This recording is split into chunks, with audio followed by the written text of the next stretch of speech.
Magandang gabi po sa ating lahat. Tonight is July 24,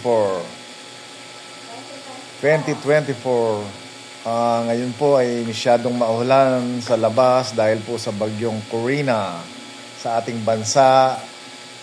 Patuloy po siyang nananalasa.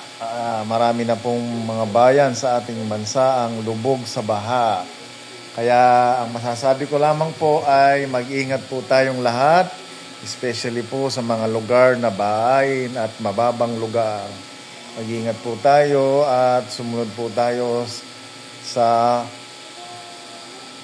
advice ng government na mag-ingat po tayo at huwag tayong ganong lumalabas sa ating bahay. At simula po kahapon, wala nang pasok hanggang bukas. Enjoy our vacation 2 days.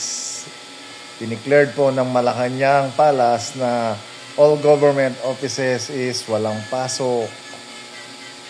Starting today hanggang bukas, July 25. Kaya, bye-bye. Ingat po tayong lahat. See you. Bye-bye.